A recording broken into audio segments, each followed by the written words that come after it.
The Inter-Party Advisory Council IPAC is asking for a thorough review of the 2023 elections, asking for ways to get the process better. Tonight, we dissect what it needs to be done for the post-mortem. Tonight, we'll also be having an exclusive conversation with the former Deputy Governor of the Central Bank, Professor Kingsley Marlow. There are warning signals ahead of Bola Tinubu's administration, which will kick off on 29th of May this year.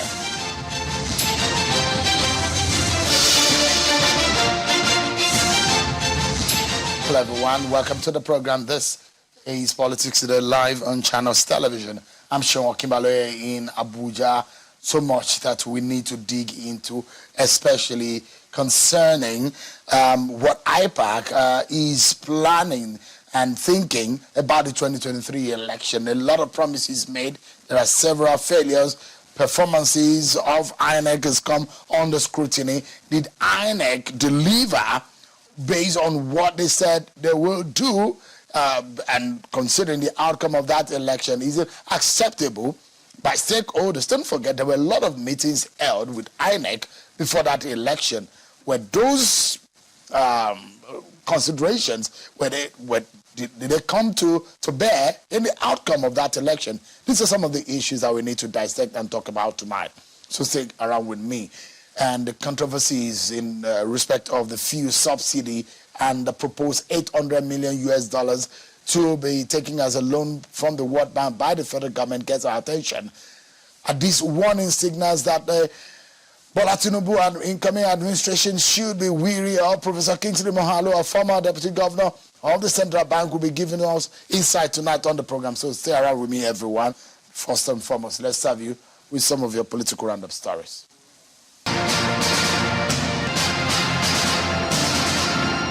The Independent National Electoral Commission, the President-elect Bola Ahmed Tinubu, and the All Progressives Congress have opposed the request of the presidential candidate of the People's Democratic Party, Atiku Abubakar, for the live coverage of his petition challenging the declaration of Tinubu as winner of the presidential election.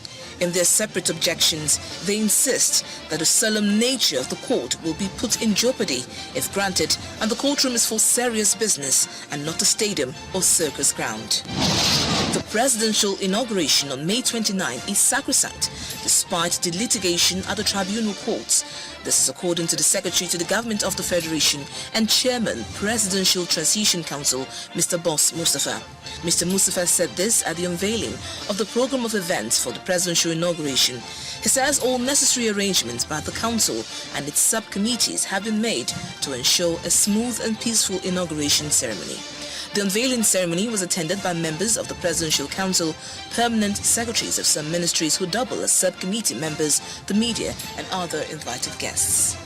With or without litigation, as long as the law tarries, there will be an inauguration on the 29th. The Electoral Act in itself, as a matter of fact, envisages that a litigant can be between the tribunal and the appellate court.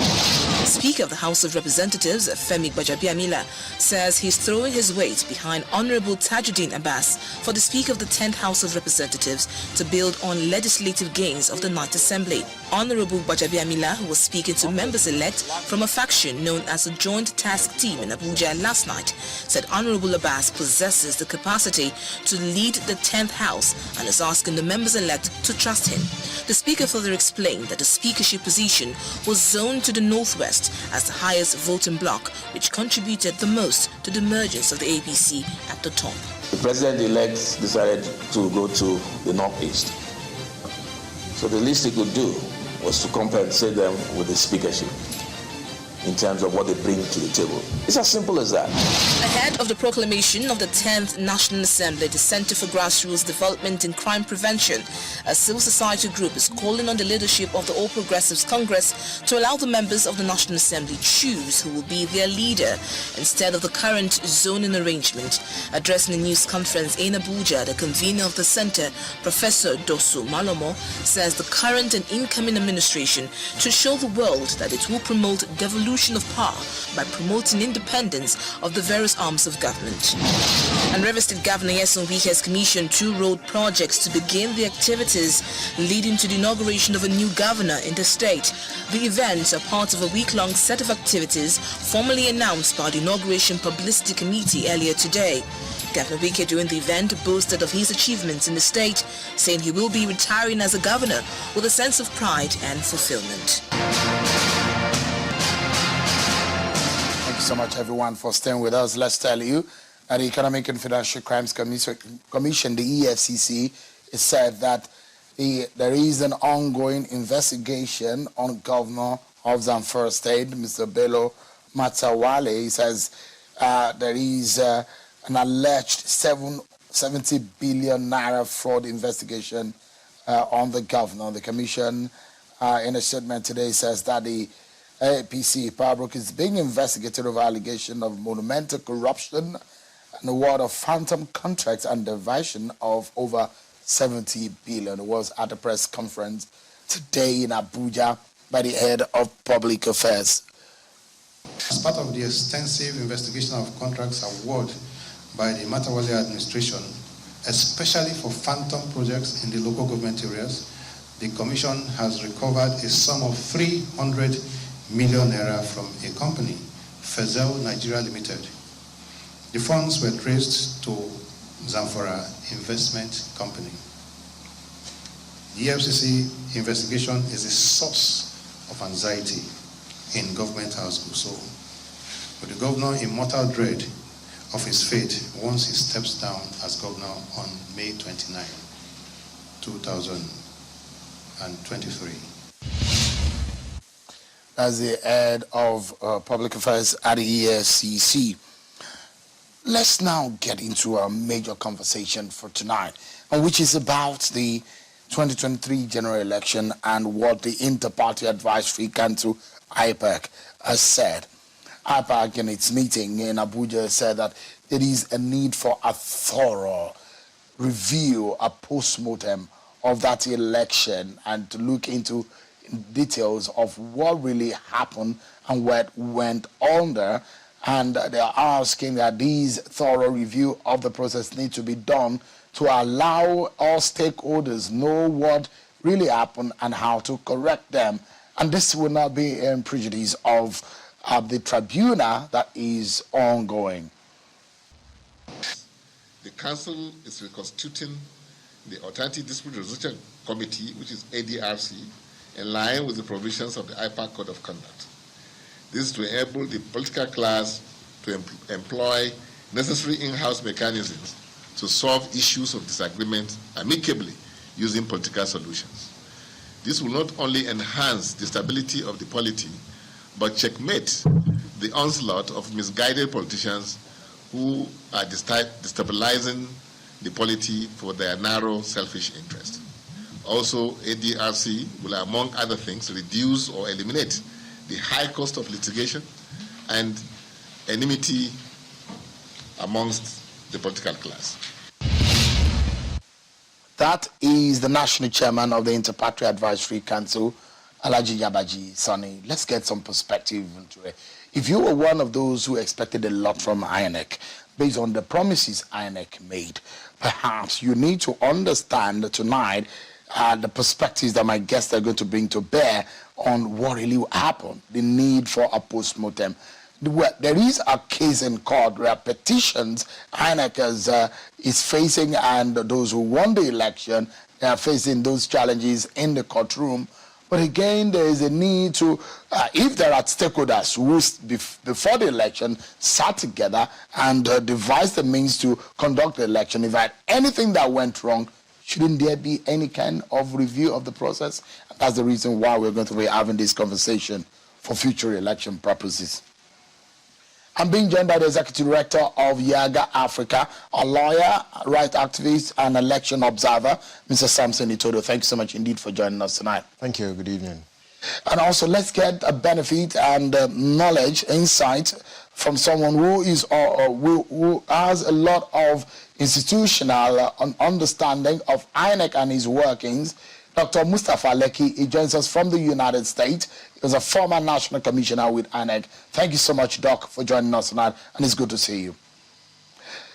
Let's begin the conversation.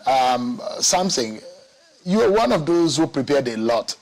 Perhaps you're one of those who expected a lot based on what INEC promised.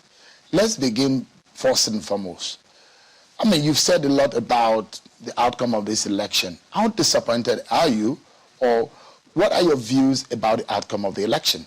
Let's begin from there. I think our views are highlighted in the report that Yaga Africa released on the elections, and it's to the effect that the 2023 elections were a missed opportunity, and a missed opportunity to consolidate on some of the gains that we recorded in the journey to 2023. The 2023 election is perhaps one of the most meticulously planned general election since 2011.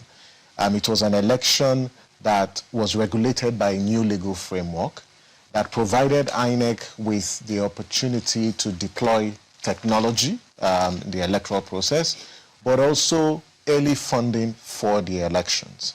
And we could see that it was a legal framework that gave INEC a lot of powers, enormous powers, to manage elections. So if you were looking for, an independent National Electoral Commission vested with powers, to review results declared under duress or results declared in contravention of extant laws, this was the INEC.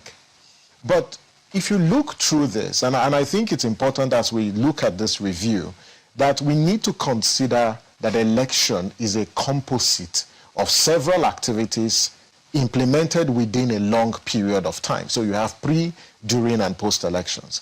And then you come down to a few issues. Now, what are these issues that shaped the election, and how did they contribute either to the success or the failure? Sheung, there were things that worked in this election, and we must celebrate those things that work. There were things that didn't work in this election. We must highlight those, express our disappointment with those, but also demand that certain actions are taken. So if you say, what are those things that worked? Yeah. This is the first time in Nigeria's election where INEC is producing the ballot papers and the result sheets locally. In all our elections since 2011, our sensitive materials have always been produced outside Nigeria. And the question is, don't we have, the resources and the capacity to produce those materials? This election showed that we can produce, election materials internally. The reason why this was introduced was to address issues about logistics. But the key question is, what if you produced materials locally, did it translate to early opening of polls on election day? And we can come to that. The second thing that worked was that the beavers that INEC deployed for the 2023 election was being deployed for the first time in a national election.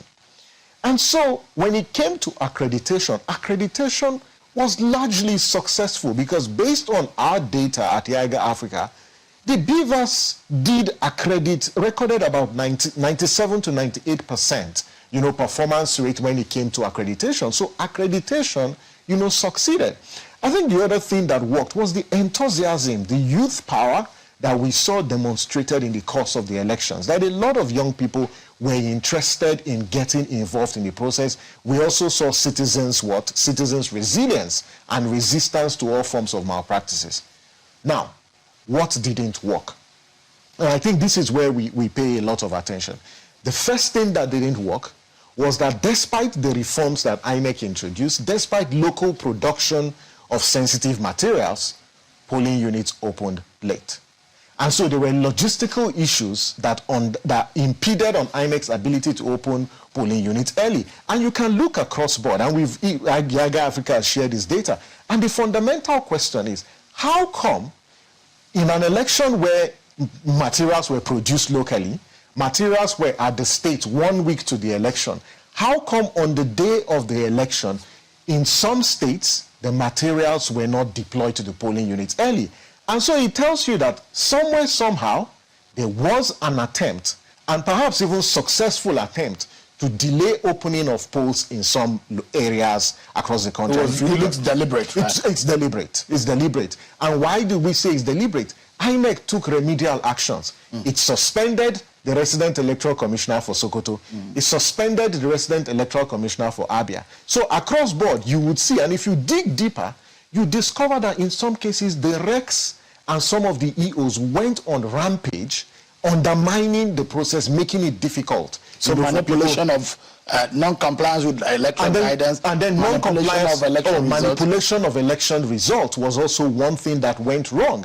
Because one, if you look at Rivers, and Yaga Africa was the first, to detect the falsification and the manipulation of results in Rivers and in Imo via the PVT. And we said that in Rivers, that the returning officers and the collation officer had mutilated the results. We said the same thing for Imo just right after INEC declared the results. The other issue was around electoral technology. And in this particular case was IREV, that INEC failed, to deliver on its promise of the electronic transmission. As a lack of transparency. And that's a lack of transparency. And tied to that is also the poor communication, on the part of INEC to explain to Nigerians what exactly happened. So these are some of the things that went wrong. There's still a lot of things, part of what you have identified at Yaga, the lessons and the need for the review. Let me bring in Dr. Lekki.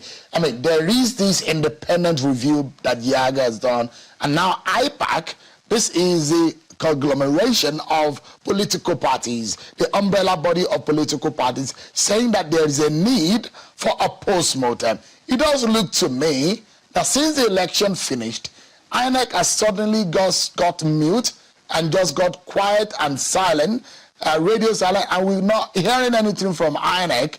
From your own understanding of how things work, are there usually a post-mortem, a review of the process, and usually when does this happen?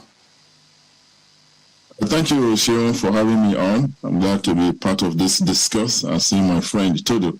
Yes, INEC usually will produce what is called an election project plan, an EPP document. That EPP document lays out the architecture of a forthcoming election, including the budget, the deliverables, what is going to happen, who is responsible, and duties are assigned. And so that is the basis for going back to do a comprehensive monitoring, appraisal of what really happened. And so I expect that this will happen. This election took place in February, March. We are now in, we are still in May, going on, to June. So I don't think it is necessarily delayed that this has not happened. There was no need for IPAC, Mr. Sani, to be asking for it now. It's going to happen. It's a matter of routine that INEC will do that. I remember when I was in INEC, I was actually chairman of that planning process for the comprehensive review. The review will take place at different levels of INEC operation, involve multi-stakeholders, the participation, including coalition officers, returning officers. They will all be called to speak to issues of opportunities and strengths and challenges that took place during the election. And usually, such a report will be the basis for INEC making new proposal for the review of the Electoral Act, which, particularly in this case of the Electoral Act 2022, which happened, benefited tremendously for such a review. So the review will come. INEC is not going to run away from it. The time scale, I'm not too sure that it's too late. It's getting too late for us to do that kind of a review. If you were still in INEC and you are still chairing that committee, based on what happened in the 2023 election, what do you think would be very pertinent for you to look into? So a lot of things are pertinent. This election was one of a kind in the sense that there was so much expectation, and INEC itself has gotten a very robust legal framework to be able to do much more than happened, that have happened both in the past and happen currently. So I think the issue really for me is is INEC not able to rise to the challenge, of the opportunity that are presented by the Electoral Act, and also over-promising beyond what it can actually deliver. I think statements were made that should not have been made in terms of rising the expectations of Nigeria legitimately, for that matter. So that will be an issue of how to make sure you manage those kind of expectations, going forward. There was no need to make statements about this is going to happen when I don't have complete control. of some of the variables that are going to challenge those kinds of expectations. And the issue of, I also look at this issue of logistics. Logistics is INEC's biggest problem. And it's good to know that the ballot papers and those kinds of materials are now produced, internally, which is a good thing. But logistics, the biggest factor in logistics is transportation. And INEC has no good control. I don't see when they're going to have a good control. So it's going to be a challenge going forward, because transportation is dependent on people who are providing you with transport services. All these, people owns various union transportation and stuff like that. They are usually, also key players in the election. They also look for elbow room. INEC will contract them. They also go behind INEC and make contract agreement with other opposing parties. I have a clear example. We've paid, and I remember in Bayelsa, transport unions were paid money to bring boats to the beachhead, and they didn't show up after they've collected money. I want to dismiss all the NYC to go back, and because we couldn't go into Southern Niger, that it was getting very late. So people are working against the transportation issue. So I don't know how INEC can address that. You sign a contract, you are paid money in advance, you are given the time to show up, and you don't show up. And there is no request for that. That's a major issue. Mr. Lekki, let me put you right on the spot. You are one of the most senior officers in INEC, very senior, you're very close in rank to the INEC chairman when you were in office.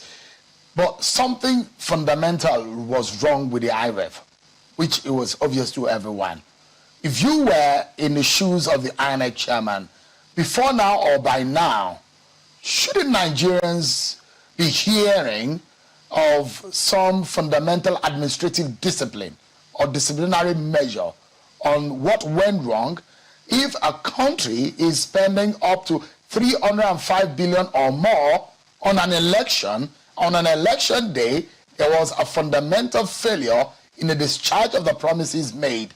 What do you think should be happening in INEC? Because obviously it's not happening. Well, with regards to the issue of IREV, I think IREV is one of those important opportunities that INEC was able to harvest, from the new electoral act 2022.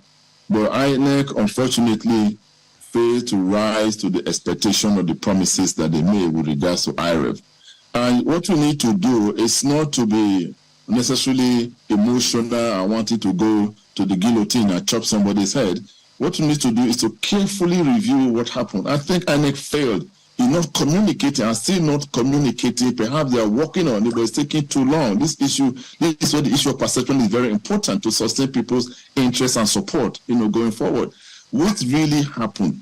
All those promises that this is going to be even though it is not backed up by, it's not a requirement by the legal framework that INEC must transmit the result live, and so on, and that it must be done, and it's not a part of the collation or declaration process. It's not there stated in black and white in the law. But still, this is a promise that was made and which gave a lot of enthusiasm to the youth and many others to have confidence in the process and came out to vote. And now, the process has not been explained. There's severe lack of communication. What really happened? That should be immediately, investigated, and INEC should come through completely and say exactly what happened. That's a matter that is still hanging, that needs to be dealt with, even though it is not a requirement of law, but it has to do with terms of perception and people's key in to want to go forward with any future election and even some remaining elections, including those who are coming, the off-season elections at the gubernatorial and state level. So INEC should be doing that. I'm not sure they are not doing that, but they shouldn't be silent about it. This is where the communication is an issue. Need to come up and say exactly what is the laid out procedure. We are going to investigate this and make people know that this was clearly beyond, I don't want to put words or solutions into their minds or heads. What was clearly beyond what you could have done. We need to know what happened, why those promises were not kept, even though there was no law broken in not meeting those particular objectives. I mean, it does look to me like the case of a failed promise of marriage, because, I mean, a lot of people, and you know how it is when you promise someone marriage and you fail in it. I mean, that's how heartbroken some Nigerians were. I mean, some people will say, like Samson said, there were some successes. But let me come back to Samson just for a moment. Samson, you talked about the things that went wrong. But you have also highlighted at Yaga Africa the big lessons. You have also highlighted the need for a review for this process? What are the big lessons for us? I think the first big lesson from this election is that reforms, if properly implemented, can deliver credible elections. And what's the case in point? It's this electronic accreditation. You know, if you look at previous elections, there are some states that are notorious for padding turnout figures. But with the introduction of the beavers, it made it difficult, you know, for padding of votes as well as turnout for elections. So that's one, because the beavers did deliver when it came to accreditation. It's just that on electronic transmission of results, there were failures, and those failures really hurt the integrity of the process. The second, you know, big lesson from this election is that technology is not a silver bullet, that we need modern technology to deliver transparent elections. You can have the best of technology. If the humans who are managing this technology are compromised, if they are complicit, then technology will not deliver. The third sort of big lesson is that this waste culture that we have within our governance and electoral system needs to stop. When majority of voters didn't show up to cast their vote, Shehu, we wasted, as a country, we wasted over 200 million ballot papers. And if you put that together, that's billions of naira that have actually gone to waste. And so this is an election, you know, where the level of turnout was way, way low. And we're currently interrogating what was responsible for this. That despite the reforms, despite the enthusiasm, you still recorded this low turnout of voters. But then I think it's also important on the issue about electoral technology and looking at issues that need to be reviewed, that one, INEC needs to explain to Nigerians, why is it that currently on the IREV, over 9,000 result sheets are yet to be uploaded on the IREV for the presidential elections. Up till now, INEC needs to communicate. And you know, Sheun Channels and Yaiga Africa work on the IREV with the IRAD. And we know that in all the elections where IREV has been deployed, we've never recorded 100% uploads of results, because there are places where there are cancellation or where there are no results. But INEC explains. But in this particular instance, INEC is yet to communicate to Nigerians. So I think it's important that part of this review process is beyond the failure or the technological glitch, who is responsible. Nigerians need to know. But Nigerians also need to know what's delaying the upload of the 9,000 results. Because I need to get Dr. Lekki back so that he can give us his closing thought. You highlighted top 15 issues. If you can go through it in just about 60 seconds or less, these top 15 issues for election review of the 2023 election. Like I mentioned earlier, when we talk about election, it's a composite of several activities and processes. And for us, these are the 15 issues we think that should be a subject of review. Without having to dig around, these issues are already there. So you need to look at the environment, because the election was conducted amidst insecurity, fuel scarcity, as well as the currency redesign. How did that affect the election? You need to look at the legal framework. We also need to look at the voters register, the PVC collection. We need to look at electoral technology, review how the IREV and the beavers is really central to this election. I'm of the opinion that we should reduce human contact in our election. Absolutely. But we also need to look at election logistics management, which we've highlighted, the behavior and action of election officials, because collation officers and returning officers did undermine this election, some of them. You need to look at voter turnout, INEC communication, resource management, voter suppression, the role of the judiciary, you know, political parties and candidates, as well as the media, as well as election support from development partners and election observation. These are 15 issues we feel should be on the front burner of the review. I think you guys are spot on from some of the issues that you have raised. Let me allow Dr. Lekki to send us out of this issue with your closing thought. Going forward, election is not a kid game right here in our country, and it's a developing democracy that we have on our hands. For you, what is the way forward? Proffering solutions, what should INEC be doing? Because INEC is at the center of it all. I agree with Samson on those 15, and perhaps there are even more. And I also want to say that these 15 points that he had mentioned are not really new. I mean, if you go back, you have the same issue of low turnout, you have the same issue of logistics, you have the same issue of people being compromised. These are there, and I think we need to go back again and see what can be done to toughen the Electoral Act. And I also believe that we need to be doing something in terms of ensuring that people actually participate in election. There are a number of countries, and INEC has taken study tour to a number of countries, including Brazil, for example, where it is mandatory that citizens must vote, and they have over 90% turnout. We need to be looking in those directions. You can't expect the country to do well, and yet you don't participate in the process, and you don't come out to vote. It's so much money that is wasted on ballot paper. These papers, ballot paper, they spend billions of naira to produce it, and they're also shredded. And even the shredding of the ballot papers are supervised, and they cost money to shred the papers. Having not been used, they have to still pay again to have them shredded. So there's a lot of issues there that needs to be, looked into. And I think INEC needs to be more communicative. INEC can be very silent. I don't know whether it is an ego issue or whatever. I need to own up and be prompt in communicating to Nigerians about what happened. The communication has been a total disaster when it comes to how INEC dealt with the 2023 elections. I mean, I'm not sure anybody who is handling over 300 billion worth of business will have such a very terrible and disastrous communication strategy. Absolutely. I think we need to, and it's still ongoing, we need to come out and do. That's why it's very important that this review is done, and so that it can let Nigerians know. There should be a communication strategy also, and a dissemination of the findings of the review, and once it is completed. Thank you very much. Dr. Musa Valeki, a former INEC National Commissioner, it's always a pleasure. Thank you so much, because this is very important for building not only our society, but our democracy. Something.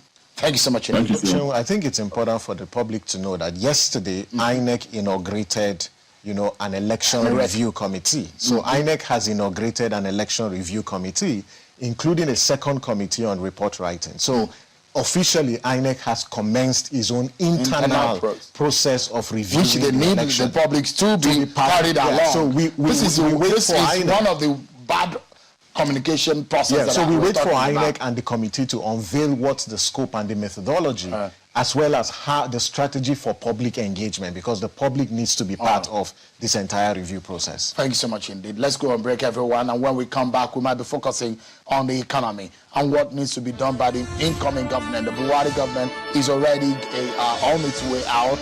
But if the 800 million US gets into the hands of the government, and they're going to be sharing 5,000 naira or 7,000 naira to about, say, 10 million Nigerians. What does this amount to? What is the effect on inflation in Nigeria? Does it really make sense?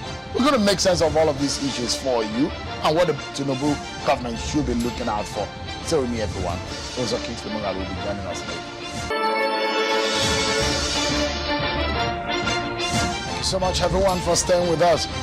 As soon as the Senate President announced on the floor of the Senate the request letter from the President Muhammadu Buhari for the approval of an 800 million US loan facility from the World Bank, Nigerians were speaking about it. There were loads and loads of reactions. The same letter was read on the floor of the House of Representatives.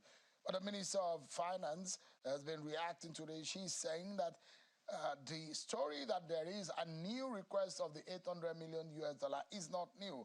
It says this is the same loan that the Honorable Minister had explained on several occasions that the 800 million US facility the country recently got from the World Bank for post-petrol subsidy removal palliative was awaiting parliamentary approval for the federal government to commence disbursement. What does this sound right morally, financially, economically, and governance-wise for Nigeria to be seeking this depth of facility, considering the already neck-breaking debt burden that the nation is facing?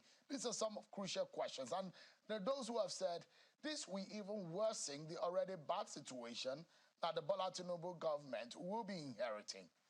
Well, let's get some perspectives and some benefit of knowledge and insight from a former deputy governor of the Central Bank of Nigeria, a lawyer and political economist, Professor Kingsley Mohalu. He joins us live from the United States. Thank you so much, Prof, for joining us. Let's shoot straight. Prof, How do you receive the news of, or how did you receive it, the news of Nigeria requesting, well, the minister has said it is not new. It has already even, in fact, gotten a nod from the World Bank to get an $800 million loan. If you were Bola Tinubu, for example, or Muhammadu Buhari, would you be seeking a loan considering the debt burden that Nigeria currently is having on its hands? Well, I am on record. I'm one of those Nigerians, and there are many of us, I suspect, who believe that Nigeria is borrowing too much and generating too little in revenue to pay back those loans. And so, we're borrowing for a lot of wrong reasons. I don't think it's right to borrow money to pay palliatives because that is not a sustainable approach to the matter of subsidy removal.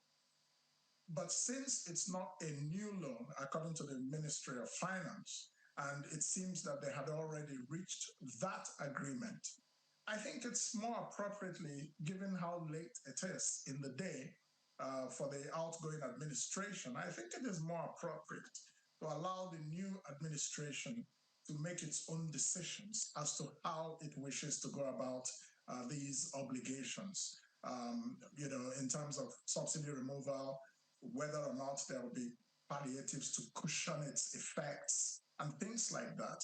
I think it's too late in the day to be drawing down that loan at this time. It's just very late. There will be a handover in the next 10 days or so. So what's the point? Let the incoming administration look at it and decide how it wants to proceed.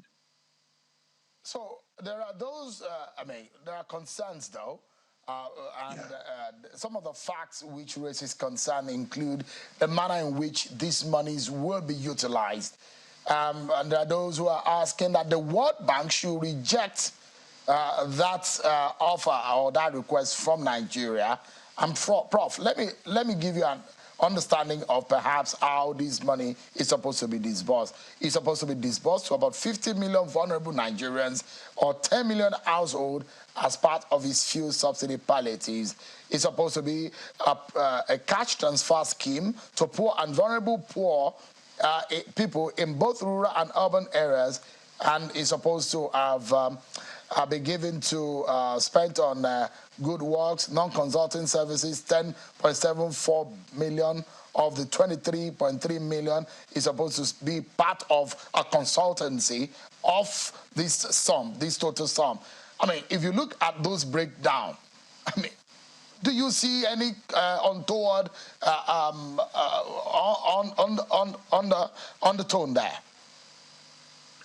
Well, it's not about undertones, really. I think it's more about what's the record in terms of social safety net administration in Nigeria. There are lots of good intentions, but the record is not very encouraging. There is also evidence that there has been a lot of fraud in many of these schemes. And so I think we should say, let what buzzed last night be a mosquito. Whatever it was that buzzed, but let's just call it a mosquito and move on into the incoming administration and let them take their decisions and take their responsibility for it. That's what I would say. I think, the matter of consultants or this or that, the whole matter of poverty in Nigeria and social safety net administration needs a comprehensive, redesign. I don't think it's robust enough. The intentions are good, but the administration of it so far has not had any real impact on the lives of Nigerians and poverty levels and things like that. So we need to redesign the whole thing to make it sustainable. Can you sustain it by borrowing? What country borrows to make social safety net payments? It's an oxymoron. You have to generate revenues. The new administration that is coming in has to think about how to generate revenue. It might want to think about how to generate quick revenues, how to generate mid-term revenues, and how to generate longer-term revenues. These are three different approaches. I think that if the new administration wants to do anything when it comes to social safety net administration or in terms of removing the subsidy. And first of all, where should the response to the subsidy removal come from? The focus should be on transportation. That's where the money should be invested, because the first place that there will be an inflationary price hit will be in the cost of transport.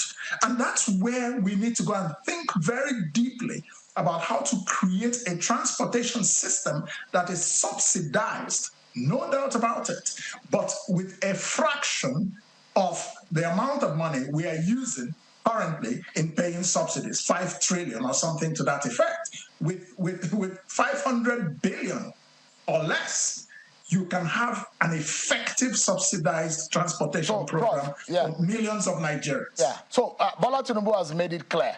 He says if he becomes president, that subsidy must go. He says he's anti-people. He said this in January this year. He's made it clear, except if he's going to change his mind if he assumes office. And Prof, if you have about a projected 44 trillion naira public debt, are you telling Bola Tinubu to say, do not take the $800 million US loan? Listen, you don't have a 44 trillion naira debt. Did you say naira or dollars? That's what the DMO, yeah. That's what the DMO is projecting. The incoming government will inherit a 77 trillion naira debt. That's what is looking at the incoming administration. So, that's why I would say, whether or not it will go ahead with the 800 million wall, but let that administration make that decision. It's too late in the day, I think, for the outgoing administration to be taking on liabilities for the incoming government and for Nigeria. But for those who think that is a political risk because of the shock effect of free subsidy, but Tinubu said, I will let it go.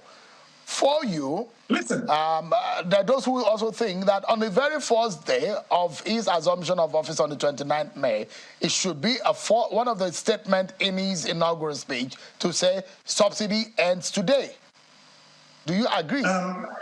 Listen, let me explain. We have had a battle for the past 50 years between economic rational thinking and political and economic superstition. Subsidy is based on a superstition that it helps the poor. It doesn't. It distorts the fuel supply chain in Nigeria.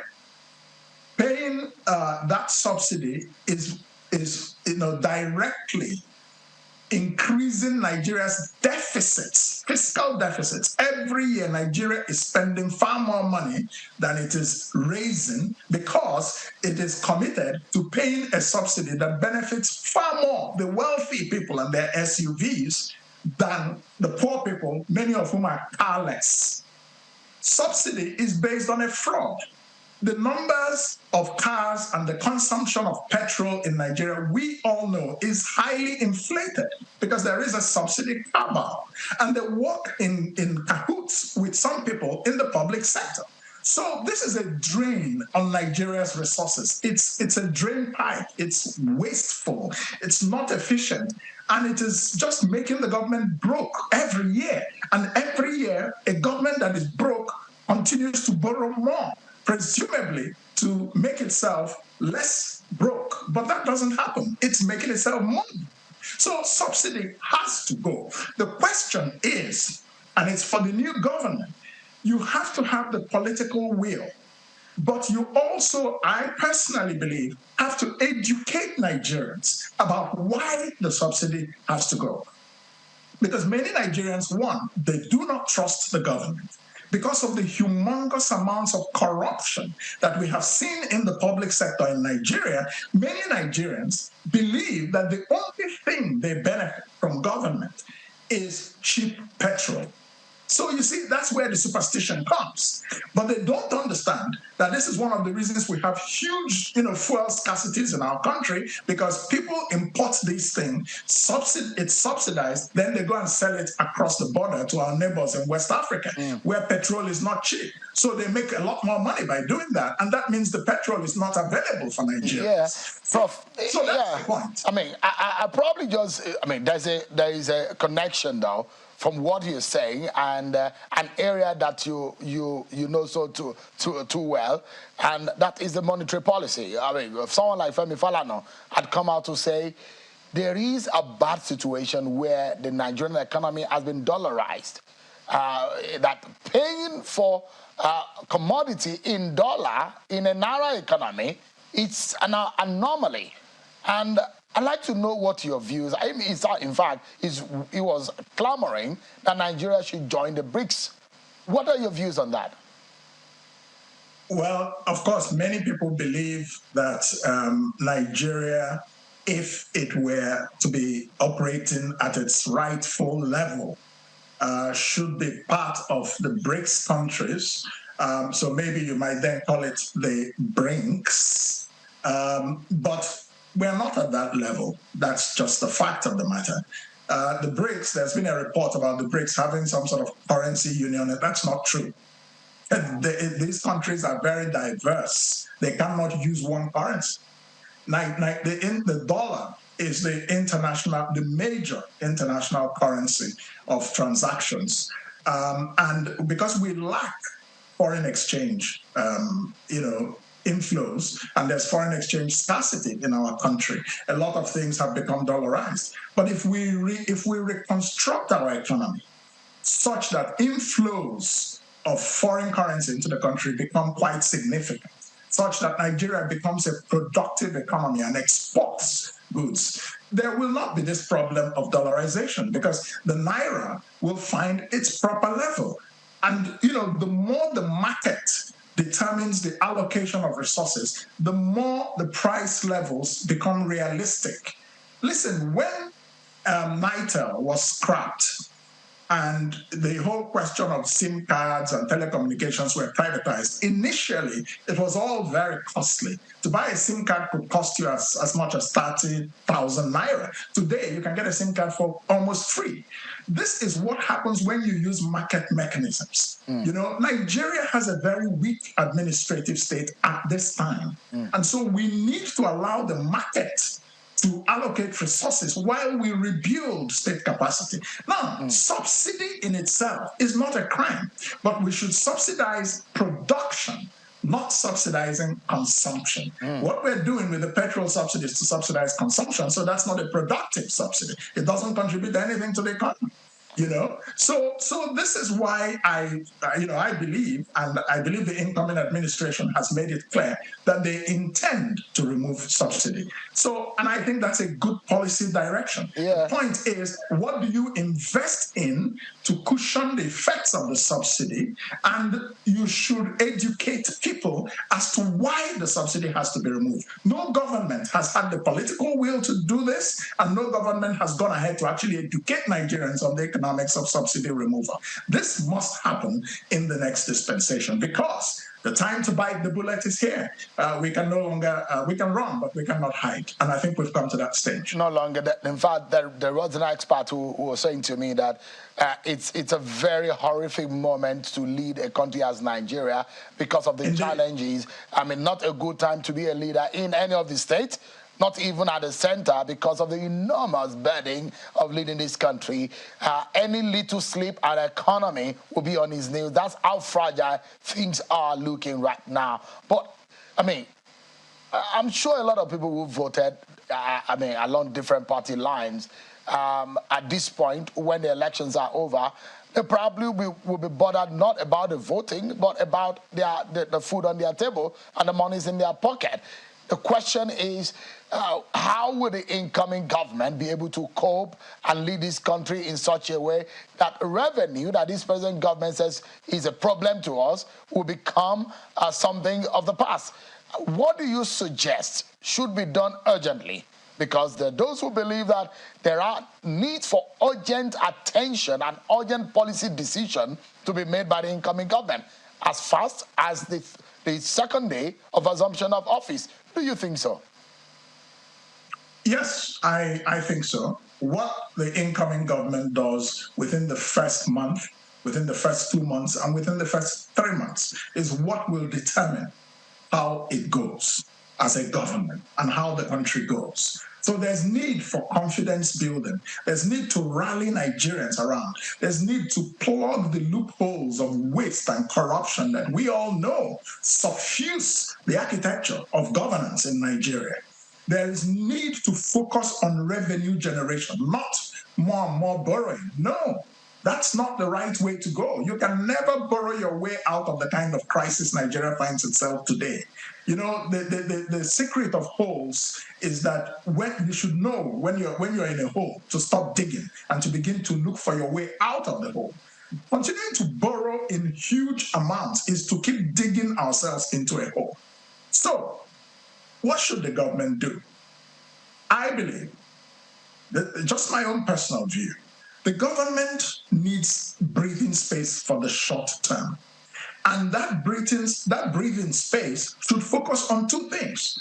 One, investing in what will cushion the effect of subsidy removal. Two, something that is focused on youth and unemployment in Nigeria. These are the two major things that they should do. Stop borrowing.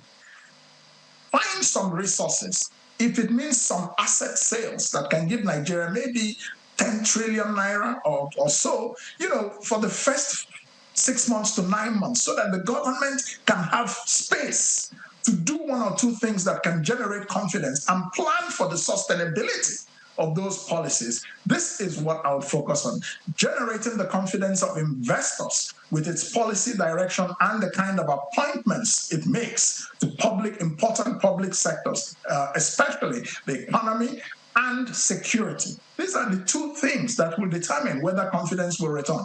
Inclusive appointments of competent Nigerians, security measures to improve the security environment, and you know, the actual policies that will begin to generate confidence. There's too much of a role for the state, and that creates a lot of inefficiencies. It creates arbitrage. It creates a lot of opportunities for corruption. The foreign exchange problems need to be tackled by the central bank, you know, and I believe that, you know, all the multiple exchange rates should be unified. And that Nigeria should let go of government control of the foreign exchange rate. It's hurting the economy, it's not helping it. Prof, thank you so much indeed. These are very deep insight that you have given us tonight as a people, as a nation, and the incoming government. I'm very sure they are listening tonight and they have taken their own notes. And perhaps my own, although I'm not an economist, but I am a very, very strong believer in the fact that federating units need to rise up and play their own roles. Federal government is not the only element in the governance structure in this country. Governance cannot be lazy. They need to rise up and do the hard work too.